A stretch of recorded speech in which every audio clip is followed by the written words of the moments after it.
ಹೊರೆಯನ್ನ ಪ್ರಭುವೇ ಶ್ರೀ ಗುರು ಎಂಬು ಪರಕಲ್ಪ ತರುವೆ ಹೊರೆಯನ್ನ ಪ್ರಭುವೇ ಶ್ರೀ ಗುರುವೆಂಬು ಪರಕಲ್ಪ ತರುವೆ ಕರುಣಾಕಟಾಕ್ಷಾಯಿ ಕ್ಷಣದಿಂದ ಎನ್ನಾಯ ಕರುಣಾ ಕಾಟಾಕ್ಷಾರಿ ಕ್ಷಣದಿಂದ ಎನ್ನಾಯ ದುರಿತ ದುರ್ಗುಣ ಹೇಳಿ ಸದೆ ಕೂಪೆ ತಿಂದಾಲಿ ಹೊರೆಯನ್ನ ಪ್ರಭುವೇ ಹೇ ಗುರುವೆಂಬು ಪರಕಲ್ಪ ತರುವೆ ಗುರು ಬಂಧು ಮಿತ್ರ ಗೋತ್ರವೇ ಸೂತ್ರ ಗುರುವೇ ಪವಿತ್ರ ಗುರು ಬಂಧೋ ನೇತ್ರ ಗೋತ್ರವೇ ಸ್ತೋತ್ರ ಗುರುವೇ ಪವಿತ್ರ ಗುರು ಬ್ರಹ್ಮ ಗುರು ವಿಷ್ಣು ಗುರು ಪಾರಶಿವ ಗುರು ಬ್ರಹ್ಮ ಗುರು ವಿಷ್ಣು ಗುರು ಪಾರ್ವತಿವಾನಂದೋ ಬರಲು ವಸುಚಿ ನಂದಿ ನಿಮ್ಮಡಿಯ ನಂದಿಗೆ ಹೊರೆಯನ್ನ ಪ್ರಭುವೇ ಶ್ರೀ ಗುರುವೆಂಬು ಪರಕಲ್ಪ ತರುವೆ ತಂದೆ ತಾಯಿಗಳು ನಂಬಿದ ನಿತ್ಯ ಒಂದು ವರ್ಗಗಳು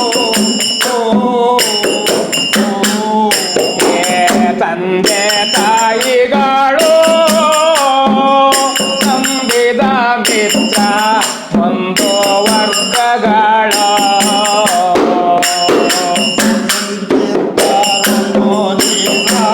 ಬಿಟ್ಟು ಹೋಗುವ ಎಂದೆಂದಾರೊಂದು ದಿನ ಬಿಟ್ಟು ಹೋಗುವರಯ್ಯ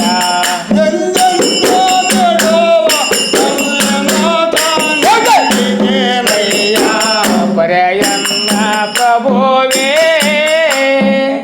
ಶ್ರೀ ಗುರುವೆಂಬು ಪರಕಲ್ಪ ತರುವೆ ನಾರಿ ಮಕ್ಕಳನು ಹನುಮನವೆಂಬು ಪೂರಿ ಭಾಗ್ಯವನು ನಾರೇ ಮಕ್ಕಳನು ಹನುಮನವೆಂಬು ಭೂರಿ ಭಾಗ್ಯವನು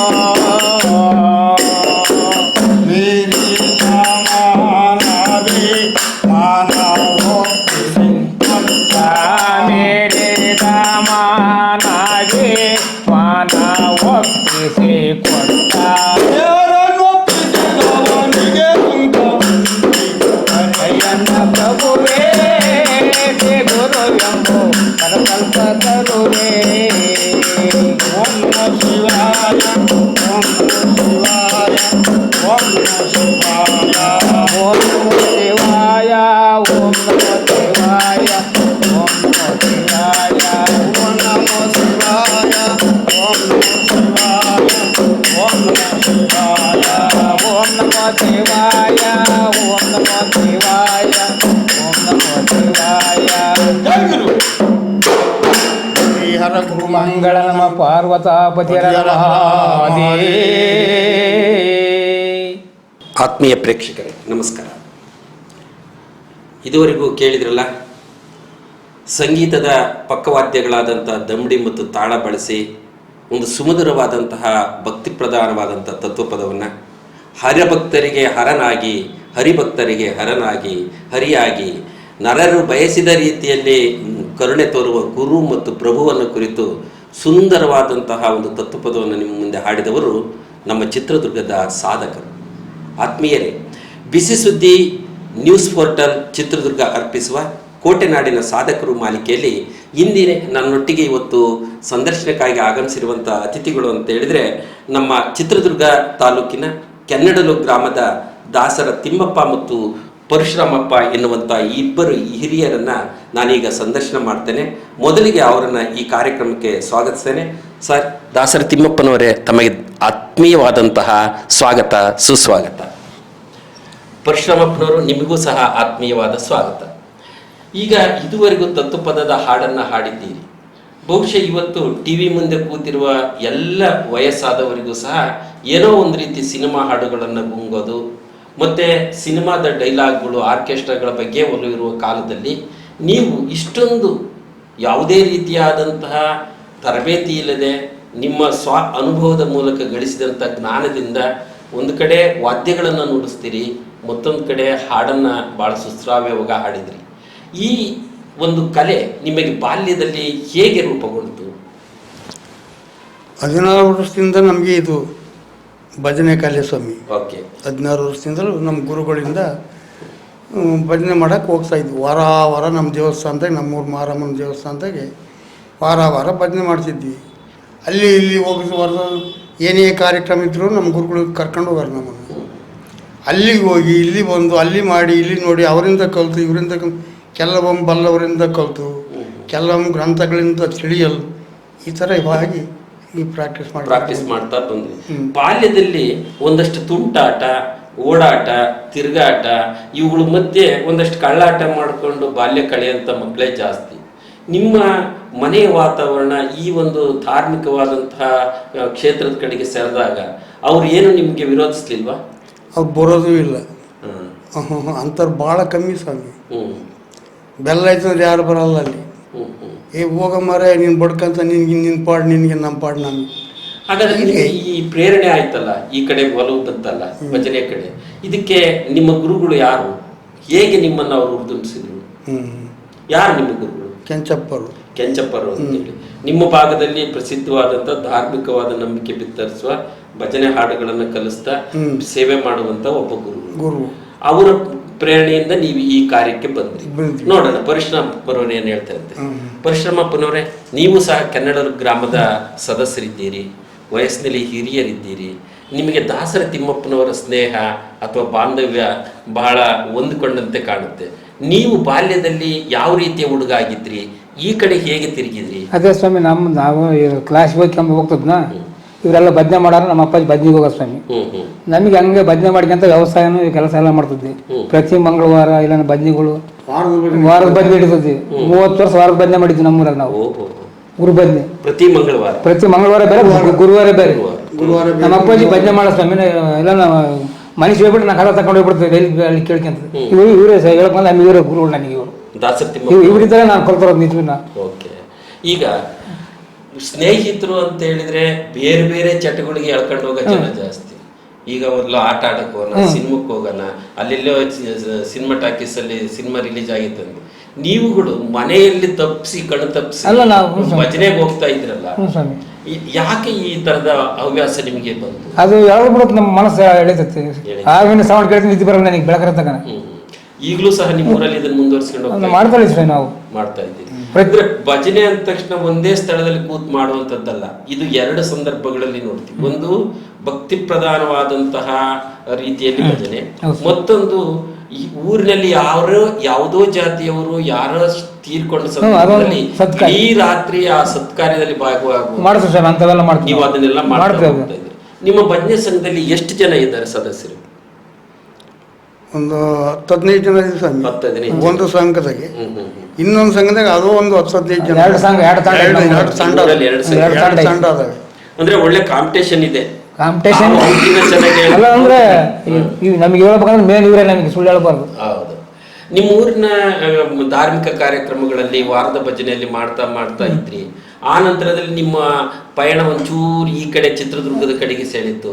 ಅದರಲ್ಲೂ ಜಾತ್ಯತೀತ ಮಠವಾದ ಆರೂಢ ಮಠವಾದ ಕಬೀರಾನಂದ ಮಠದ ಅಲ್ಲಿ ಭಕ್ತರಾಗಿ ನೀವು ಸೇರ್ಕೊಂಡ್ರಿ. ಕಬೀರಾನಂದ ಮಠಕ್ಕೆ ಬಂದ ಮೇಲೆ ನಿಮ್ಮಲ್ಲಿ ಆದ ಬದಲಾವಣೆಗಳೇನು? ಇಲ್ಲಿ ಬಂದ ಮೇಲೆ ಗುರುಗಳು ವಿಚಾರ ಮಾಡ್ತಿರ್ಬೇಕಾದ್ರೆ ಬಂದು ಕುತ್ಕೊಂಡು ಕೇಳ್ತಾ ಇದ್ವಿ. ಸ್ವಾಮಿಯವ್ರ ನುಡಿ ಕೇಳಿದರೆ, ಈಗ ನರನಾಗಿ ಬಂದಿದೆಯಾ, ಅರಿಬೇಕು, ಏನನ್ನ ವಿಚಾರವನ್ನು ತಿಳಿಬೇಕು, ತಿಳಿದು ಮುಂದುವರೆದು ಹೋದರೆ ನಿಮಗೆ ಒಳ್ಳೆಯದು ಅಂತ ಹೇಳಿದ್ರೆ, ಆ ಒಂದು ಆಸೆಯಿಂದ ಯಾವುದೇ ಕಾರ್ಯಕ್ರಮ ಆದರೂ ಕೂಡ ನಾವು ಆ ಪರಿಸರ ಮಾಡಿ ಅವರಿಗೆ ನಮಸ್ಕಾರ ಮಾಡಿ ಆಶೀರ್ವಾದ ತಗೊಂಡು ಹೋಗ್ತಿದ್ದೆ. ಅಂದ್ರೆ ಅವರು ಕೈವಲ್ಯ ಪದ್ಧತಿಯಲ್ಲಿ ಹೇಳೋ ಹಾಗೆ ಗುರುವಚನದಿಂದ ಅಧಿಕ ಸುದೆಯುಂಟೆ ಅನ್ನುವಂತ ಒಂದು ಮಾತು ನಿಮ್ಮ ಮೇಲೆ ಪ್ರಭಾವ ಬೀರ್ತು. ಗುರು ಹೇಳಿದ ಮಾತು ಕೇಳಬೇಕು, ನಾವು ಒಂದಷ್ಟು ಒಳ್ಳೆ ಕಾರ್ಯಗಳಲ್ಲಿ ತೊಡಗಿಕೊಡ್ಬೇಕು. ಹಾಗಾದ್ರೆ ಗುರುವನ್ನು ಕುರಿತಾದಂತಹ ಒಂದು ತತ್ವಪದವನ್ನ ನೀವೀಗ ಹಾಡಿ ನಮಗಾಗಿ. ಗುರುವನ್ನು ಕುರಿತ ಒಂದು ತತ್ವಪದ ಯಾವುದನ್ನ ಹಾಡ್ತೀರಿ?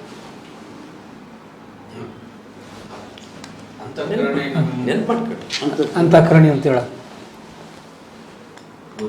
ಈಗ ನುಡಿಸ್ಬೇಕಾದ್ರೆ ಇವಾಗ ಸ್ವಲ್ಪ ಸೌಂಡ್ ಕಡಿಮೆ ಮಾಡಿ, ನಿಮ್ಮ ಪಾಠ ಜಾಸ್ತಿ. ಆನೆಯಲ್ಲಿ ಹರಿದ ಪುರುಷಗೆ ಸ್ವಾನನ ಭಯವಿಲ್ಲದಂತೆ ಪರಶಿವನ್ ನುಡಿಯಂ ಧ್ಯಾನಿಸುವಾತಗೆ ಭವ ಭಯ ಕ್ಷೋಣಿಯೋಳು ಎಂದೆಂದಿಗಿಲ್ಲವಂ ಸತ್ಯಂ ಸತ್ಯಂ ನಂಬು ನಂಬಲೆ ಮನವೇ ಅಂಬಲಿಸದಿರು ನೀ ನಂಬಿಕೆಯು ಕಾರಣವು ಸಾಂಬನೊಲಿಯುವುದಕ್ಕೆ ಅಂತ ಕರುಣಿ ನೋಡಮ್ಮ ಗುರುರಾಯ, ಅಂತ ಕರುಣಿ ನೋಡಮ್ಮ ಗುರುರಾಯ, ಅಂತೆ ಮಾಡಿದ ಎನ್ನ ಕಾಯ ಸದ್ಗುರುರಾಯ, ಅಂತ ಕರುಣಿ ನೋಡಮ್ಮ ಗುರುರಾಯ, ತಮ್ಮಂತೆ ಮಾಡಿದ ಎನ್ನ ಕಾಯ ಸದ್ಗುರುರಾಯ, ಅಂತ ಕರುಣಿ ನೋಡಮ್ಮ ಗುರುರಾಯ. ತುಂಗ ಸಂಗ ಕೀಟ ತುಂಗ ಸಂಗ ಚೀಟವಾಡಿದಂತೆ ಮಂಗಳಾಯಿತು ಆದಾಗದರಂತೆ, ಮಂಗಳಾಯಿತು ಆದಾಗದರಂತೆ, ತಿಂಗಳಾಯಿತು ತಿರುಗಿ ಬಾರಂತೆ ಆದರಂತೆ ಅಂತ ಕರುಣೆ ನೋಡಮ್ಮ ಗುರುರಾಯ, ಅಂತೆ ಮಾಡಿದ ಎನ್ನ ಕಾಯ ಸದ್ಗುರುರಾಯ, ಅಂತ ಕರುಣೆ ನೋಡಮ್ಮ ಗುರುರಾಯ. ಮುತ್ತು ಚುಕ್ಕಿ ಮುತ್ತು ಚಿಕ್ಕೇನೊಳಗೆ ಹುಟ್ಟಿದಂತೆ,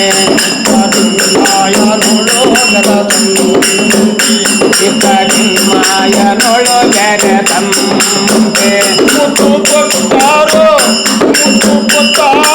ಇಟ್ಟುಕೊಳ್ಳರಂತೆ ಅದರಂತೆ ಅಲ್ಲ ಕರುಣೆ ನೋಡಮ್ಮ ಗುರುರಾಯ, ತಮ್ಮಂತೆ ಮಾಡಿದ ಎನ್ನ ಕಾಯ ಸದ್ಗುರುರಾಯ, ಅಂತ ಕರುಣೆ ನೋಡಮ್ಮ ಗುರುರಾಯ.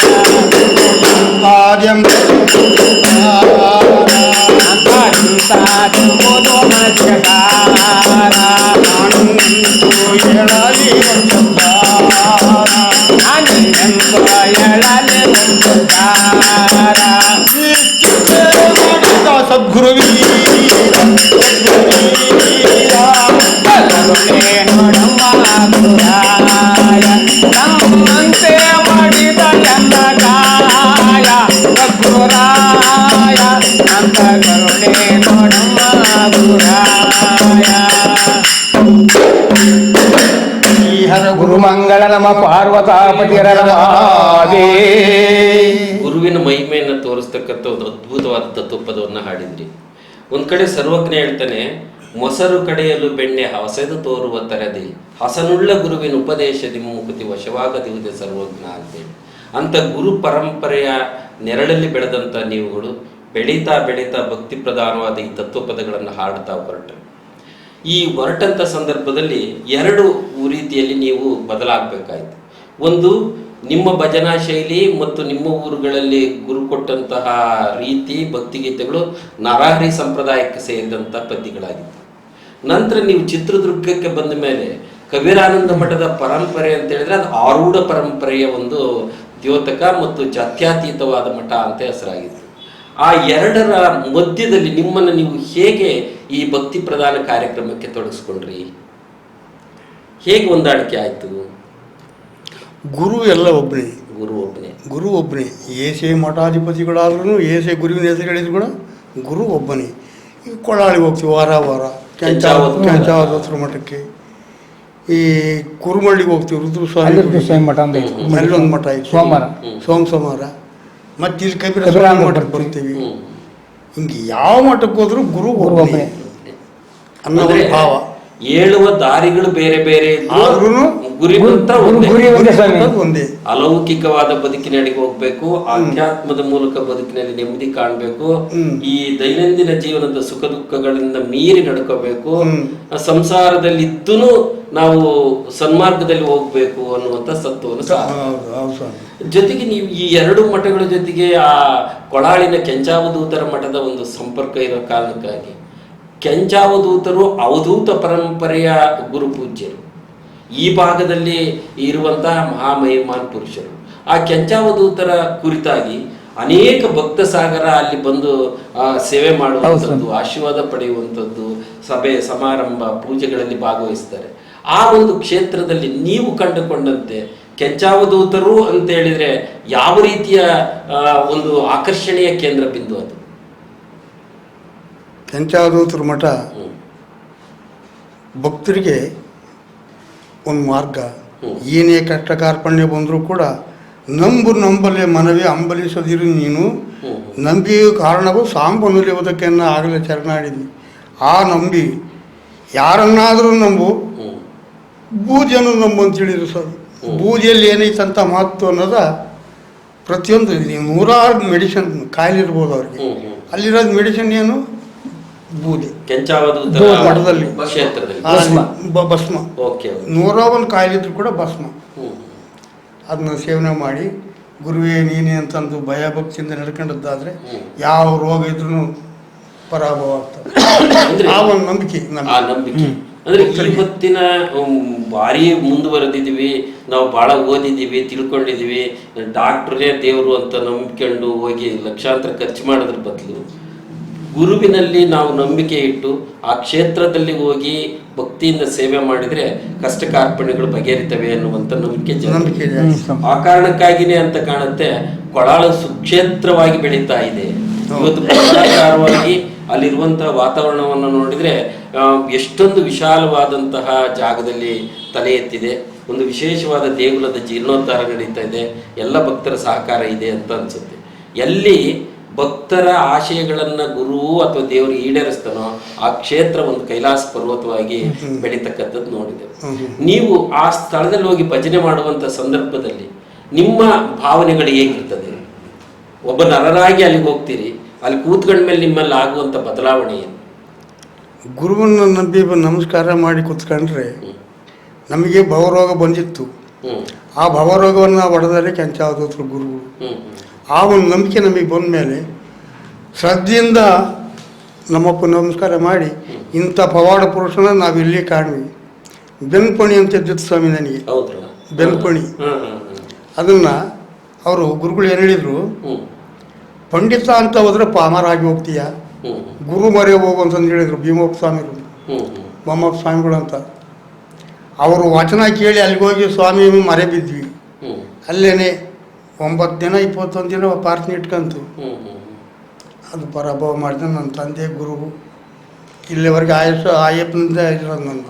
ಇಲ್ಲ ಅಂದರೆ ಅವತ್ತೇ ನಾನು ಹೋಗ್ಬೇಕಾಯ್ತು. ಅಂದ್ರೆ ಗುರುವಿನ ವಾಣಿಯನ್ನ ನಂಬಿ ನಡೆದ್ರೆ ಖಂಡಿತ ಕೈ ಹಿಡಿತಾರೆ ಅನ್ನೋ ನಂಬಿಕೆ ಆ ಭಾಗದ ಜನರಿಗೆ ಮೂಡಿಬಿಟ್ಟಿದೆ. ಈಗ ನಾನು ಪರಶುರಾಮಪ್ಪರಲ್ಲಿ ಒಂದು ಪ್ರಶ್ನೆಯನ್ನು ಕೇಳ್ತೀನಿ. ಪರಶುರಾಮಪ್ಪರೇ, ನೀವು ಇಷ್ಟೆಲ್ಲ ಬೆಳೆದು ದೊಡ್ಡವರಾಗಿದ್ದೀರಿ, ಇದೆಲ್ಲ ಒಡನಾಟಗಳನ್ನು, ಸಾಂಸಾರಿಕ ಬಂಧನಗಳನ್ನು ಗಮನಿಸಿದ್ದೀರಿ. ಆ ಹೊತ್ತಿನ ನಿಮ್ಮ ಬಾಲ್ಯದ ಸಮಾಜದ ಬದುಕನ್ನು ನೋಡಿದ್ದೀರಿ, ಈ ಹೊತ್ತಿನ ಈ ಸಮಾಜವನ್ನು ನೋಡ್ತಾ ಇದ್ದೀರಿ. ನಿಮ್ಮ ಕಾಲದ ಸಮಾಜದ ಜನರ ರೀತಿ ನೀತಿಗೂ ಈಗ ನೀವು ಕಾಣುವಂಥದ್ರಲ್ಲಿ ಏನಾದ್ರು ವ್ಯತ್ಯಾಸ ಇದೆಯಾ? ಇದ್ರೆ ಏನು, ಯಾವ ರೀತಿಯ ವ್ಯತ್ಯಾಸ ಇದೆ ಇವತ್ತಿನ ಸಮಾಜಕ್ಕೂ ನಿಮ್ಮ ಸಮಾಜಕ್ಕೂ ಏನು ಅನ್ಸುತ್ತೆ? ಇವಾಗ ಈ ಕಾಲದ ಸ್ವಲ್ಪ ವ್ಯತ್ಯಾಸ ಐತೆ ಸ್ವಾಮಿ. ಇವಾಗ ಅವಾಗ ಅಂದ್ರೆ ಏನಂಗೆ ಎಂತ ಹೇಳಿದ್ರೆ ನಾವು ಕೇಳಲೇಬೇಕಾಯ್ತು. ಇವಾಗ ಆ ನಂಬಿಕೆ ಇಲ್ಲ. ಅಂದ್ರೆ ಹಿಂದಿನ ಕಾಲದಲ್ಲಿ ಗುರು ಹಿರಿಯರ ನಾವು ಬೆಲೆ ಕೊಡಬೇಕು. ಇವತ್ತು ಇವ್ರು ಹೇಳಿದಾಗ ಇವಾಗ ಯಾವ ನಡಿಗೆ ಬರ್ತೀವಿ ಅಂತಾರೆ, ಸುಮ್ಮನೆ ಏನು ಇವಾಗ ಅಂತಾರ. ಆ ಕಾಲದಲ್ಲಿ ಸ್ವಾಮಿ ಇವಾಗ ಇಲ್ಲ, ವಾತಾವರಣ ಚೇಂಜ್ ಆಗೈತಿ. ಹಾಗಾದ್ರೆ ಅದೆಲ್ಲ ಬದಲಾಗೋದಕ್ಕೆ ಹಿರಿಯರಾದಂಥ ನಾವುಗಳು, ಗುರುಗಳ ಹಿರಿಯರು ಇರ್ಬೋದು, ತಂದೆ ತಾಯಿಗಳಿರ್ಬೋದು, ಸಂಬಂಧಿಕರ ವರ್ತನೆಗಳನ್ನು ಮಕ್ಕಳ ಮೇಲೆ ಪ್ರಭಾವ ಬೀರಿರ್ಬೋದಲ್ವಾ? ಹಂಗನ್ಸುತ್ತಲ್ವಾ? ಹಾಗಾದ್ರೆ ಈ ಹೊತ್ತಿನಲ್ಲಿ ಮಕ್ಕಳಲ್ಲಿ ಒಂದು ಧಾರ್ಮಿಕ ನಂಬಿಕೆಗಳು, ರೀತಿ ನೀತಿಗಳು, ಮೌಲ್ಯಗಳು ಬೆಳಿಬೇಕಂದ್ರೆ ಹಿರಿಯರಾಗಿ ನಾವು ಏನ್ ಮಾಡ್ಬೇಕು? ಇವತ್ತಿನ ಮಕ್ಕಳಿಗೆ ಒಳ್ಳೆ ಶಿಕ್ಷಣ ಅಥವಾ ಒಳ್ಳೆ ಸಂಸ್ಕಾರ ಕಲಿಸ್ಬೇಕಂದ್ರೆ ಹಿರಿಯರಾಗಿ ನಮ್ಮೆಲ್ಲರ ಪಾತ್ರ ಏನು, ಹೇಗಿರ್ಬೇಕು ಅಂತ ಅನ್ಸುತ್ತೆ? ಈಗ ಮಗು ತನ್ನಷ್ಟಕ್ಕೆ ತಾನೇ ಕೆಡೋದಿಕ್ ಸಾಧ್ಯ ಇಲ್ಲ. ಅವನು ಒಂದ್ ಕಡೆ ನೋಡ್ತಾನೆ, ಒಂದ್ ಕಡೆ ಕೇಳ್ತಾನೆ, ಮತ್ತೊಂದ್ ಕಡೆ ನಮ್ಮನ್ನ ಅನುಕರಣೆ ಮಾಡ್ತಾನೆ. ಅವ್ರು ಕೆಡೋದಿಕ್ಕೆ ಮೂಲ ಕಾರಣರೇನಂದ್ರೆ ಅವನ ಪರಿಸರ, ಸಮಾಜ, ಕುಟುಂಬ, ನಮ್ಮಂತ ಸಮಾಜದ ಹಿರಿಯರಿರ್ಬೋದು. ನಾವುಗಳು ಹೇಗೆ ಅವ್ರ ಮೇಲೆ ಪ್ರಭಾವ ಬೀರೋದಕ್ಕೆ ಸಾಧ್ಯ ಅಂತ ನಿಮಗನ್ಸುತ್ತೆ? ವಾತಾವರಣ ನೋಡ್ತಾ ಹೋದ್ರೆ ಈಗ ಮಕ್ಕಳಿಗೆ ಆಟದ ಮೇಲೆ ದ್ಯಾಸ, ನಾನಾ ನಮೂನಿ ದ್ಯಾಸ. ಅವರನ್ನು ನಾವು ದಾರಿ ತಂದ್ಕೊಳ್ಳೋದು ನಮ್ಮ ಕರ್ತವ್ಯ. ಹೌದು. ಈಗ ಕೈ ಬಿಟ್ರೆ ಹಂಗ ಹೋಗ್ತಾರೆ ಅವರು. ಈಗ ಅದಕ್ಕೆ ಏನಂತ ಹೇಳಿದ್ರೆ, ಈಗಿನ ಚಿಕ್ಕ ಮಕ್ಕಳು ಅಥವಾ ಯುವಕರು ದಾರಿ ತಪ್ಪದಂಗೆ ಇರಬೇಕು ಅಂತ ಹೇಳಿದ್ರೆ ಮನೆಯಲ್ಲಿ ಒಂದು ಸಂಸ್ಕಾರವಂತ ನಡವಳಿಕೆಗಳು ಇರಬೇಕು. ತಂದೆ ತಾಯಿಗಳು ಮತ್ತು ಸಮಾಜದವರು ಒಳ್ಳೆ ವಿಚಾರಗಳನ್ನು ಮಾತನಾಡಬೇಕು. ದೇವರು, ಧರ್ಮ, ಭಕ್ತಿ, ಗುರು, ಹಿರಿಯರು ಇವುಗಳ ಬಗ್ಗೆ ನಾವು ಅವ್ರ ಮುಂದೆ ಆದರ್ಶವಾಗಿ ನಡ್ಕೊಂಡ್ರೆ ಅವ್ರು ತನ್ನಷ್ಟೇ ಹಾಗಾಗಿ ಹಿರಿಯರಾದ ನಮ್ಮ ಜವಾಬ್ದಾರಿನೂ ಇದೆ ಅಂತ ನಾವು ತಿಳ್ಕೊಂಡು ಅವರಿಗೆ ಒಂದಷ್ಟು ತಿಳುವಳಿಕೆಯನ್ನು ಮೂಡಿಸೋಕೆ ನಿಟ್ಟಿನಲ್ಲಿ ಪ್ರಯತ್ನ ಮಾಡೋಣ. ಹಾಗಾದ್ರೆ ಒಂದು ನೀತಿಯುತವಾದಂಥ ಒಂದು ತತ್ವಪದದ ಹಾಡನ್ನು ಈಗ ನೀವೊಂದು ಹಾಡನ್ನು ಹಾಡಿ, ಮತ್ತೊಂದು ತತ್ವಪದದ ಹಾಡನ್ನು ಹಾಡು ಹಾಡು ನೀನೇ ಹಾಡು ಮೊನ್ನೆ. ನೀನಿದ್ದಲ್ಲೇ ಇರಬೇಕು ತಂಗಿ, ಕೊಡುವಾತ ಗುರು ಮಂಗ ರಾಂಗಿ.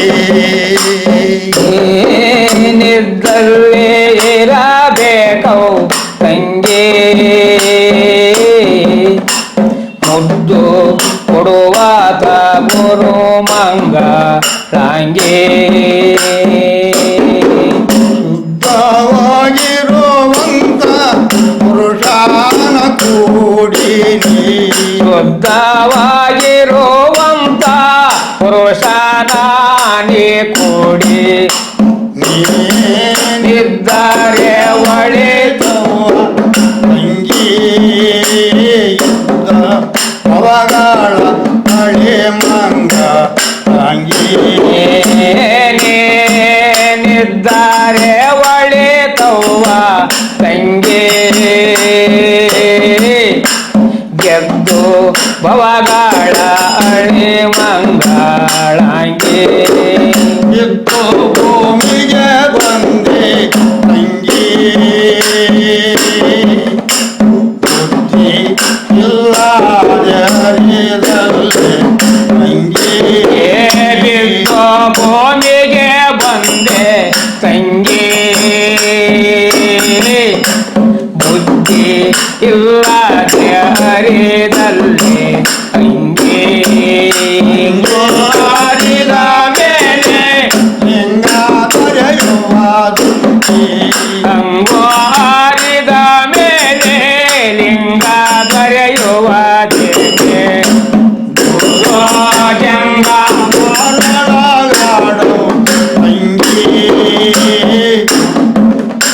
ಮೋಕ್ಷ ಸಂಪಾದನೆ ಮಂಗಳಾಂಗಿ. ಗುರು ಜಂಗ ಮಾರಡ ನಾಡೋ ತಂಗಿ,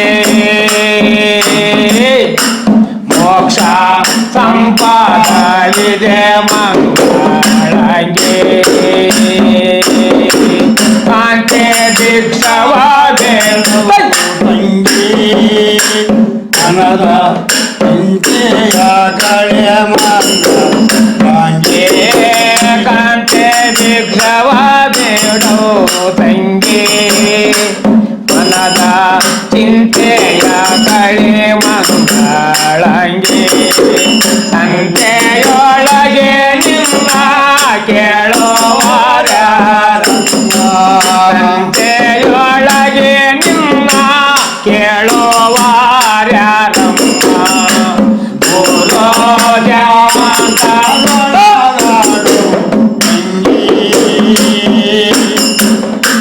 ಮೋಕ್ಷ ಸಂಪಾದವಿದೆ ಮಂಗಳಂಗಿ ಗುರು ಶಾಂತರಡ ನಾಡೋ ತಂಗಿ ಮೋಕ್ಷ ಸಂಪದವಿದೆ ಮಂಗಳಂಗಿ ಊಟ ಬಟ್ಟೆಯ ಬೇಡೋ ತಂಗಿ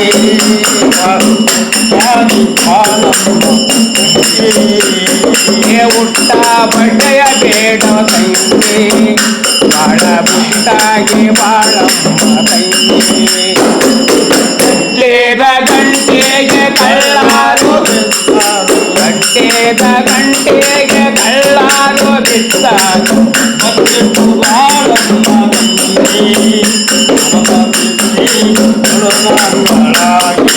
ಬಕ್ಕೆಟ್ಟು ಬಾಳಮ್ಮ ತಂಗಿ ಮನದ ಕೆಟ್ಟಿಗೆ ಎಳು ಮಂಗಳ ಆಸೆಗೆ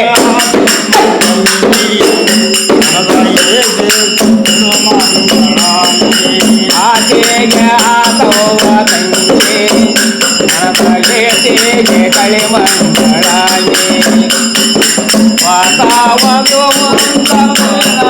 ಚೇತನ ವಾತಾವಗಿರುವಂತ ಲೇಟಾಗಿ ಚೇತನ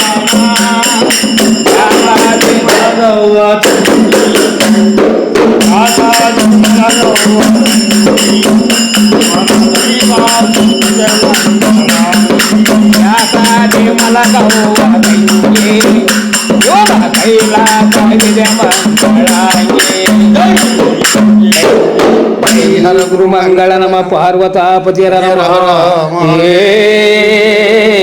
ಒಳ್ಳೆ ನೀತಿಯುಕ್ತವಾದಂಥ ತತ್ವಪದನ ಹಾಡಿದ್ರಿ. ಈ ತತ್ವಪದ ಭಜನೆ ಈ ಧಾರ್ಮಿಕ ಹಾಡುಗಳ ಮೂಲಕ ಜನರನ್ನು ರಂಜಿಸ್ತಾ ಹೊರಟ ನೀವುಗಳು ಚಿದಾನಂದ ಅವಧೂತರು ಬರೆದಂಥ ದೇವಿ ಮಹಾತ್ಮೆಯ ಪ್ರವಚನವನ್ನು ಮಾಡ್ತಾ ಬಂದಿದ್ದೀರಿ. ಇದು ಸುಮಾರು 25 ವರ್ಷಗಳ ಕಾಲ ಇದನ್ನು ನೀವು ಜನರಿಗೆ ತಲುಪಿಸ ಹೊರಟಿದ್ದೀರಿ. ಇದರಿಂದ ನೀವು ದೇವಿ ಅಂದ್ರೇನು, ದೇವಿಯ ಮಹಿಮೆಗಳೇನು, ನಂಬಿಕೆ ಅಂದ್ರೇನು ಅನ್ನೋದನ್ನು ಹೇಳ್ತಾ ಹೊರಟಿದ್ದೀರಿ. ಈ ಪ್ರವಚನವನ್ನು ಹೇಳೋದಕ್ಕೆ ಆರಂಭಿಸಿದ ಮೇಲೆ ನಿಮಗೆ ನಿಮ್ಮಲ್ಲಿ ಆದ ಬದಲಾವಣೆ ಏನು? ಓದಕ್ಕೆ ಬರ್ತಿರಲಿಲ್ಲ ಸ್ವಾಮಿ ನನಗೆ ಮೊದಲು. ಪಾಠ ಓದ್ದಂಗೆ ಓದು ಅಂತಂದು ಹೇಳಿದ್ರು ಗುರುಗಳು. ಸ್ವಾಮಿ ನಾನು ಎಂದೂ ಓದಿಲ್ಲ, ನೀನು ಪಾಠ ಓದ್ದಂಗೆ ಓದಪ್ಪ, ಆಕೆ ಕರುಣದಿಂದ ಆಕೆ ದಾರಿಗೆ ನೀನು ನಡಕಂತಾಳೆ. ಪಾಠ ಓದ್ದಂಗೆ ಓದ್ ನೀನು ಅಂತಃಕರಣಿ ಯಾಕೆ ತಾಯಿ, ತಾಯಿಯೇ ಗುರು, ತಾಯಿಯೇ ದೇವತೆ, ತಾಯಿಯೇ ಸಿರಿ, ತಾಯಿಯೇ ಪೋಷಣೆ, ತಾಯಿಯೇ ಆಸರವು, ತಾಯಿಯೇ ನಲವಿನಾಗರು, ತಾಯಿ ಉಪಕಾರವನ್ನು ಮರೆಯವನ್ನು ನಾಯಿಗೂ ಕಡೆಯುವುದು ನಿಜದಲ್ಲಿ, ತಾಯಿ ಎಂಚಿಗರೆ ಯಾರೋ ಜಗದೊಳು ನಮಗಿಸದವರು ಅಂತ ಸೃಷ್ಟಿ ಸಾರಿಬಿಟ್ಟತೆ. ಅಂತಃಕರಣಿ ತಾಯಿ ಆಯಮ್ಮನ ದಾರಿ ನೀನು ನಡ್ಕೊಂತೊಳಗಪ್ಪ ಅಂತ ಗುರು ಉಪದೇಶ ಆಗಿತ್ತು ನನಗೆ. ಶರಣಕಟ್ಟರು ಆಶೀರ್ವಾದ ಮಾಡಿದ್ರು. ಓದಿಲ್ಲ ಸ್ವಾಮಿ, ನಾನು ಎಂದೂ ಓದಕ್ಕೆ ಬಂದಿಲ್ಲ, ಕನ್ನಡ ಓದುತ್ತಾನೆ, ಪಾಠ ಓದ್ದಂಗೆ ಓದಪ್ಪ. ಹಂಗೆ ಓದ್ತಾ ಆಯಮ್ಮನ ದಾರಿ ಆಕೆನೇ ಹೇಳ್ಕೊಂಡ್ಲ. ಅದು ಹೆಂಗೆ ಬದಲಾವಣೆ ಆಯ್ತು ಅನ್ನೋದು ನನಗೆ ಗೊತ್ತಿಲ್ಲದಂಗೆ ಆಯ್ತು. ಓದ್ತಾ 4 ಜನಕ್ಕೆ ಇಷ್ಟ ಆಯ್ತು. ನಿಧಾನಕ್ಕೆ 100 ಜನ ನಿಮ್ಮ ಧ್ವನಿಗೆ ಮಾರ್ಬೋದು. ನಿಮ್ಮ ಪ್ರವಚನಕ್ಕೆ ಒಂದು ಕಳೆ ಬಂದು ಇವತ್ತು ಒಂದು ದಾಸರ ತಿಮ್ಮಪ್ಪರು ಅಂತ ಹೇಳಿದ್ರೆ ಇಂಥ ವ್ಯಕ್ತಿ ಅಂತೇಳಿ ನೀವೆಲ್ಲ ಹೆಸರಾದ್ರಿ.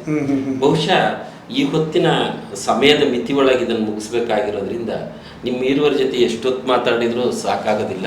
ಆದರೆ ನಿಮ್ಮ ಬಿಡುವನ್ನು ಮಾಡಿಕೊಂಡು ನಮ್ಮ ಕರೆಗೆ ಹೋಗ್ಬಿಟ್ಟು ಇವತ್ತು ನಮ್ಮ ಸ್ಟುಡಿಯೋದವರಿಗೆ ಬಂದು ಬಿಸಿ ಸುದ್ದಿ ವಾಹಿನಿಯ ಈ ಮಾಲಿಕೆಯಲ್ಲಿ ನೀವು ಭಾಗವಹಿಸಿ ನೀವು ತತ್ವ ಅಂದ್ರೇನು, ಗುರು ಅಂದ್ರೇನು, ನಂಬಿಕೆಯ ಆಧಾರದ ಮೇಲೆ ಬದುಕು ಕಟ್ಟಿಕೊಂಡ್ರೆ ಜೀವನ ಸುಖವಾಗಿರುತ್ತೆ ಅನ್ನೋ ಅನೇಕ ವಿಚಾರಗಳನ್ನು ಕುರಿತು ಮಾತಾಡಿದ್ರಿ. ಆ ಕಾರಣಕ್ಕಾಗಿ ನಮ್ಮ ಬಳಗದ ವತಿಯಿಂದ ನಿಮ್ಮಿಬ್ಬರಿಗೂ ಹೃದಯಪೂರ್ವಕ ವಂದನೆ, ಅಭಿನಂದನೆಗಳು.